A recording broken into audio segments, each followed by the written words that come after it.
టట్టడాయ్ రెండో భద్రగిరిగా పిలువబడే 1000 సంవత్సరాల నాటి చరిత్ర కలిగిన క్షేత్రం అండి. పాండవ వనవాస సమయంలో ఆరాధించిన క్షేత్రం అంటండి ఇది. ఈ ప్లేస్ని చూసాక నాకు అనిపించిందండి, నిజంగా ఓల్డ్ ఈజ్ గోల్డే. అదెక్కడా అంటే సాక్షాత్తు శ్రీరామచంద్రస్వామి కొలువుదీరిన క్షేత్రం అండి ఈ రామతీర్థం. అస్సలా లేట్ చేయకుండా చరిత్రను తెలుసుకుందాం రండి మరి. హాయ్ హలో నమస్తే, వినండి చూడండి ఉల్లాసంగా ఉత్సాహంగా మీ favourite channel Tej లహరా with me, నేను మీ స్వీటీ. మన ఉమ్మడి ఆంధ్రప్రదేశ్లో రెండో భద్రాద్రి అని పిలిచేవారంటండి ఈ రామతీర్థాన్ని. ఇంతకీ రామతీర్థం అంటే తెలుసా? తీర్థం అంటే పవిత్రమైన నీరు అని అర్థం. సాక్షాత్తు ఈ రామయ్య నీటిలో దొరికారంటండి, అందుకే ఈ స్థలాన్ని రామతీర్థం అంటున్నారు. ఇంతకీ ఈ రామతీర్థం ఎక్కడుందో తెలుసా అండి? మన ఆంధ్రప్రదేశ్ రాష్ట్రంలోని విజయనగరం జిల్లాకి చెందిన నెల్లిమర్ల మండలంలో ఒక గ్రామం అండి ఇది.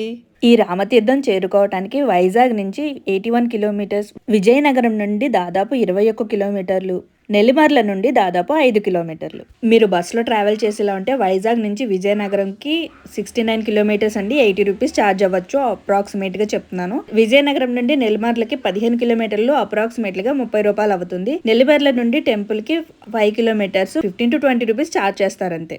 ఇవన్నీ అప్రాక్సిమేట్గా చెప్తున్నానండి. ఇంకా రామయ్య విషయానికి వస్తే, ఇక్కడ పెదజీయర్ స్వామివారు స్థాపించారంటండి రామస్తంభాన్ని. ఇక ఉత్సవాల విషయానికి వస్తే శ్రీరామనవమి, శివరాత్రి ఇక్కడ ప్రత్యేక ఉత్సవాలంటండి. అంతేకాదండోయ్, ఇక్కడ త్రేతాయుగం మరియు ద్వాపరయుగం నాటి చరిత్రలున్నట్టు ఆధారాలు కూడా ఉన్నాయంట. సాక్షాత్తు శ్రీరామచంద్ర స్వామి కొలువుదీరిన దివ్య క్షేత్రం ఇది. ఎంతో అందమైన అటవీ ప్రాంతం అండి ఇది. చంపావతి నదీ ప్రాంతంలో నీలాచల కొండను ఆనుకుని ఉంటుందంటండి. ఆ కొండపైన మన సీతమ్మ వారు చీరను ఆరేసుకున్న ముద్రలు ఉన్నాయంటున్నారు. అంతేకాదండోయ్, ద్వాపర యుగంలో పాండవులు అరణ్యవాసంలో కూడా పాండవులు శ్రీకృష్ణుని తమతో రమ్మని కోరగా సాక్షాత్తు శ్రీకృష్ణుల వారే ఈ సీతారామ లక్ష్మణులను ఆరాధించమని చెప్పారంట. దానికి నిదర్శనంగా ఇప్పటికీ ఇక్కడ భీముని గృహ ఉందండి. ఇప్పుడు మనం చూడాలంటే చాలా కష్టపడి మెట్లెక్కి కొండపైకి వెళ్ళాలన్నమాట. పాండవులు అరణ్యవాసం ముగించుకుని వెళ్లే ముందు వైష్ణవ భక్తుడైన వేదగర్భుడికి ఈ విగ్రహాలను ఇచ్చి వెళ్ళిపోయారంట. తర్వాత వేదగర్భుడు ఆ మూల విరాట్ను 40 సంవత్సరాల పాటు కంటికి రెప్పలా కాపాడి తన తర్వాత ఆ విగ్రహాలను ఎవరూ ధ్వంసం చేయకుండా ఉండటానికి ఎవరికంటా కనపడకుండా ఆ విగ్రహాలను దాచిపెట్టారంట. ఆ తర్వాత ఆ జాడ ఎవరికీ తెలియలేదంట. ఇక్కడి రాజు స్వప్నంలో ఒకరోజు రామలక్ష్మణులు కనబడి ఇలా నీటి మడుగులో ఉన్నాను పైకి తీయమని అడిగారంట. కానీ ఆ రాజుగారు స్వప్నమే కదా అని పట్టించుకోలేదంట. తర్వాత ఆ కోనేరు వద్దకు ఒక ముసలమ్మ తప్పిపోయి వచ్చారంట. రామలక్ష్మణులు ఇద్దరు అక్కడ కూర్చుని ఆ ముసలమ్మని పిలిస్తే పుట్టుకతోనే మూగా చెవుడు ఉన్న ఆవిడ మాటలాడలేక సైగ చేసిందంట. అప్పుడు నాలికి చాపమని శ్రీరామ అని రాశారంట. అంతే, ఆ నిమిషమే మాటలొచ్చి జరిగిన వృత్తాంతాన్నంతా అప్పటి రాజైన పూసపాటి మహారాజుకు తెలియజేసి విగ్రహాలను అందించిందంట. ఆ తర్వాత పూసపాటి మహారాజు ఆ విగ్రహాలను రామతీర్థంలో ప్రతిష్ఠింపచేసి ఆలయాన్ని నిర్మించారంట.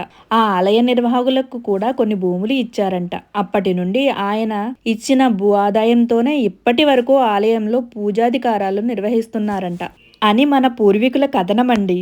ప్రసిద్ధ క్షేత్రం రామతీర్థం రామస్వామివారి దేవస్థానం సమీపంలో 3000 అడుగుల ఎత్తులో ఉన్న నీలాచలం కొండ వద్ద 2015 జనవరి 1న వైకుంఠ ఏకాదశి పురస్కరించుకుని మెట్ట ఉత్సవం నిర్వహించారంటండి.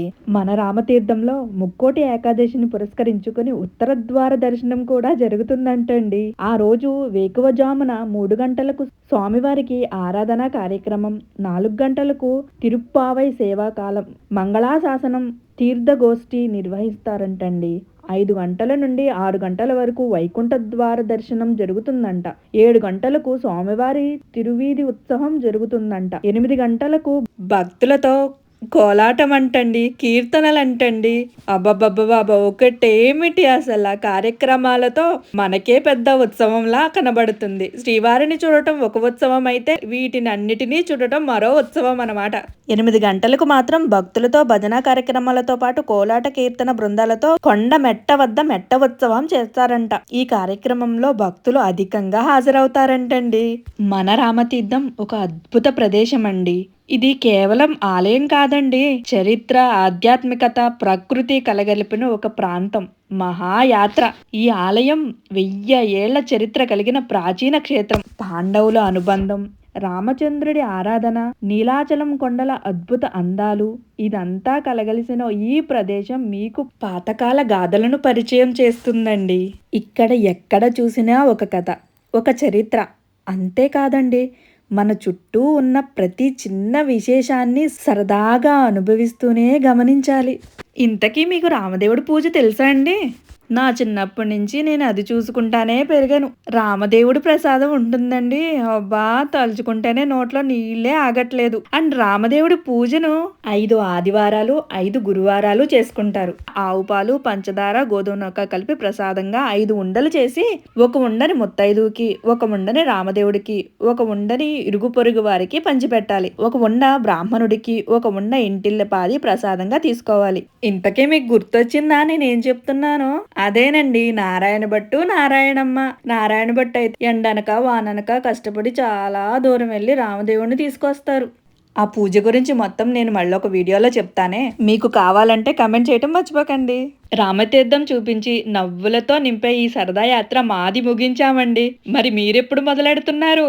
పదండి, చాలా హ్యాపీగా సరదాగా ఎంజాయ్ చేసుకుంటా చూడండి. జై శ్రీరామ్. శ్రీరామ రామ రామేతి రమే రామే మనోరమే సహస్రనామ తత్తుల్యం రామనామవరాననే. ఇలాంటి మరిన్ని వీడియోస్ నేను చెయ్యాలనుకుంటున్నారా? నా కథ మీకు నచ్చిందా? అయితే నా బూస్ట్ నాకు ఇచ్చేయండి. అదేనండి, మన తేజ్ లహరా ఛానల్ని please like, share and subscribe. Thank you. Bell icon కొట్టడం మర్చిపోకండి. టింగ్ టింగ్. బాయ్.